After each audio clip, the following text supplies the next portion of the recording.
Mambalais. We are the group 4 and now we will discuss our topic, and it's all about the global demography. But first, I will introduce myself. My name is Almin Simafranca from Bsit-Adt 1E. Now, let's talk about what is global demography. So, global demography, it refers to the study of population dynamics and characteristics on a global scale. It involves analyzing and understanding the patterns, trends, and changes in human population across different countries, regions, and continents. Global demography examines various aspects of population worldwide, including population size, structure, distribution, growth rates, fertility rates, mortality rates, migration patterns, and age structures. One of the examples of global demography is the study of population aging. Population aging is a global phenomenon that is affecting many countries and regions worldwide. As life expectancy increases and fertility rates decline, the proportion of older adults in the population is growing, leading to changes in population structures and dynamics. Global demography also helps in understanding the social, economic, and environmental factors that influence population dynamics and shape the future of societies worldwide. Hello, Mambalais. I am Adrian Jude E. Apolinario from BSIT ADT 1D. And now, let's talk about the importance of demography, planning, and development. Demographic data is crucial for government planning. It helps in the allocation of resources, planning for future needs like education, healthcare, and infrastructure. Number 2, economic prediction. Demography can help predict economic trends. For example, a large young population might indicate a growing economy in the future, while an aging population could suggest a need for increased healthcare and retirement services. Number 3. Social services.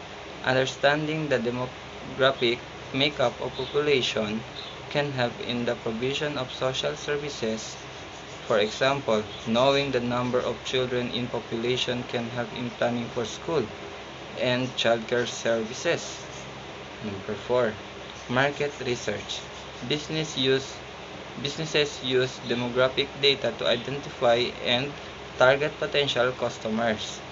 It helps them understand consumer behavior and preferences, which is crucial of product development and marketing strategies. Number 5. Environmental impact. Demography can also help us understand and predict environmental changes. Population growth and migration patterns can have significant impacts on the environment. So, in a nutshell, demography plays a vital role in shaping the future society and economies. It's like a compass guiding us through the complexities of population trends. That's all, ma'am. Thank you. Hello, ma'am. Hello, ma'am. My name is James E. Labrado, and I'm PSIT ADT 1D student. So, what are the 4 types of demography? The 5 demographics include age, gender, religion, income, and educations.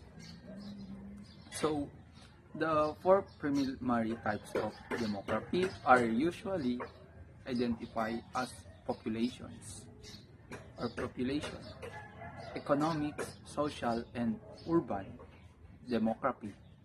Those type of focus on different aspects of populations analysis, such as a population size, distributions, economic characteristic, social aspect, and urban populations dynamics.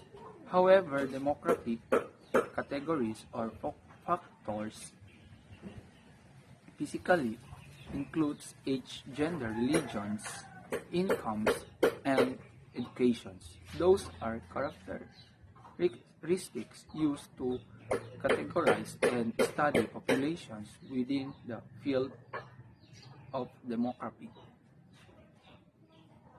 That's all of the four types of demography. Hello, I am John Paul Estaya from Bsit-Adt 1E. Demographic transition started in mid or late 1700s in Europe. During those times, death rates and fertility began to decline.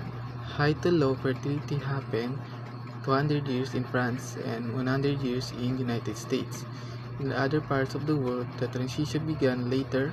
It was only in the 20th century that mortality declined in Africa with the exception of Japan. According to Madison 2001, that life expectancy in India was only 34 years. In the 20th century was same life expectancy occurred in China in 1929 until 1931. Fertility decline in Asia did not begin until 1950s and so on. In the case of Japan, it was until 1930s that total fertility rate did not drop below 5 births per woman. This resulted in rapid population growth after the Second World War, affecting the age of structures of Asia and developing the world. According to Bloom and Canning 2006 Global Demographic Trends and Patterns, the global population, which stood at just over 2 billion in 1950s, is 6.5 billion today in the world, is currently gaining new inhabitants at rate 26 million people a year. In 2050, the growth will be approximately 34 million a year, and this is alarming. The demographic theory was processed by the American demographer Frank W. Notenstein in the mid-20th century, where is a generalized description of the changing patterns of mortality, fertility, and growth rates as societies move from one demographic regime to another. The four stages to the classical demographic transition model. Stage 1, pre-transition, characterized by higher birth rates and high fluctuating death rate. Population growth was kept by malnutrition, preventative late age at marriage, and positive famine ward pestilence checks. Stage 2, early transition. During the early stages at the transition, the death rate began to fall. As birth rate remained high, the population started to grow rapidly. Stage 3, late transition. Birth rates start to decline. The rate of population growth decelerates. Stage 4, post-transition. Post-transitional societies are characterized by low birth and low death rates. Population growth is negligible or even enters a decline.